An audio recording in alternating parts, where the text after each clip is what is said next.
আসসালামু আলাইকুম, আপনারা সবাই কেমন আছেন? নিশ্চয়ই ভালো আছেন। Welcome back to my channel. সবাইকে জানাই রামাদান মুবারক। আজকে আমি আপনাদের সামনে রমজানের ইফতারে জাউ রেসিপি নিয়ে হাজির হয়েছি, যেটা সিলেটের পাতলা জাউ রেসিপি। আশা করি ভিডিওটা আপনাদের ভালো লাগবে। ভালো লাগলে লাইক, কমেন্ট এবং ফ্রেন্ডসদেরকে শেয়ার করবেন। এখন চলুন এই রেসিপিটা বানাতে কী কী উপকরণ নিয়েছি সেগুলো আপনাদেরকে দেখিয়ে দিই। ইফতারের জন্য পাতলা জাউ রান্না করার জন্য আমি এখানে বাসমতি, এই কাপে 1 কাপ বাসমতি চাল নিয়েছি, যেটাকে ধুয়ে এবং 10 মিনিট পানিতে ভিজিয়ে রেখেছিলাম। আমি ধুয়ে ক্লিন করে এখানে নিয়ে এসেছি।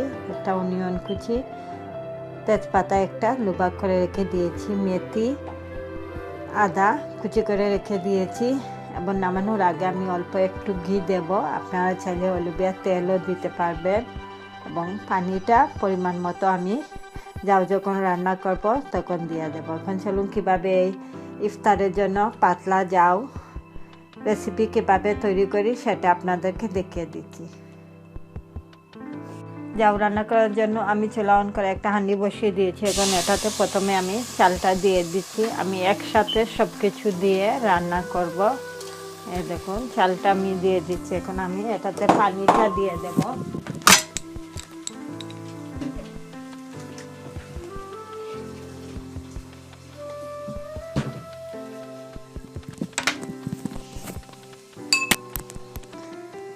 এখানে আমি 700 গ্রাম পানি দিয়ে দিচ্ছি, এই দেখো।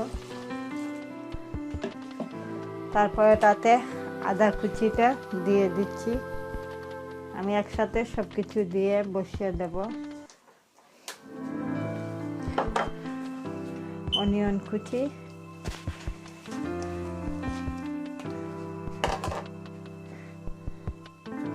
একটা তেজপাতা,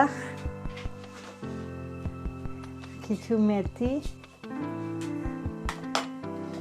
এবং স্বাদ মতো লবণ দিয়ে আমি সব কিছু নেড়ে জাউটা ফুটে পানিটা এবং চালটা ফুটে ওঠা আগ পর্যন্ত আমি অপেক্ষা করব। এখন আমি এটাকে ঢাকনা দিয়ে রেখে দিচ্ছি। 5 মিনিট পর ঢাকনাটা উল্টে আমি আপনাদেরকে দেখিয়ে দিচ্ছি। এই দেখুন পানিটা ফুটে উঠেছে। আমি চালটা সিদ্ধ হওয়ার আগ পর্যন্ত অপেক্ষা করব। চালটা এখনো ফুটতেছে, এই দেখুন। আমি আরও পুরোপুরিভাবে ফুটার জন্য অপেক্ষা করব। তারপর আমি চাল কুচি দিয়ে এগুলোকে ভেঙে নেব। ইফতারে আমরা প্রতিদিন তেলে ভাজা খাবার খাই। ইফতারে প্রথমে আমরা যদি নরম কোনো খাবার জাউ কিংবা খিচুড়ি খাই তাহলে এটা স্বাস্থ্যের জন্য খুব ভালো এবং উপকারী। আর এই জাউ রেসিপিটা খুব সহজেই কম উপকরণে ঝটপট বানানো যায়। এই দেখুন আমি যে পরিমাণ পানি দিয়েছিলাম সেটার পরিমাণ ঠিক আছে। আমি এখন চালটাকে ভেঙে নিচ্ছি। আপনারা চাইলে এই জাউটা কালি জিরা চাল দিয়েও বানাতে পারবেন। আমি এখন উপর থেকে তেজপাতাগুলোকে তুলে নিচ্ছি 2 পিস।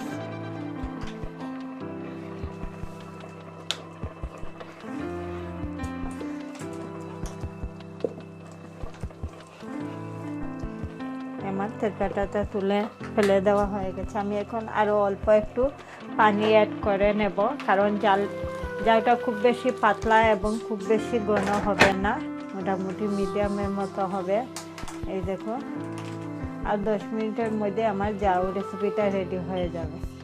আমি আবারও এটাকে ঢাকনা দিয়ে ঢেকে দিব পুরোপুরি সিদ্ধ হওয়ার জন্য। ওটা রেডি হয়ে গেছে। এই দেখুন খুব বেশি পাতলাও হবে না এবং খুব বেশি ঘন হবে না, কারণ এটা ঠান্ডা হওয়ার পর আরও ঘন হয়ে যাবে। আমি জাস্ট একটু ঘিটা দিয়ে দিচ্ছি গ্রানের জন্য। অল্প একটু ঘি দিয়ে নেড়ে আমি জাউটা নামিয়ে নিচ্ছি। এই দেখুন আমি একটা বাটির মধ্যে নিয়ে নিচ্ছি জাউগুলো। এই দেখুন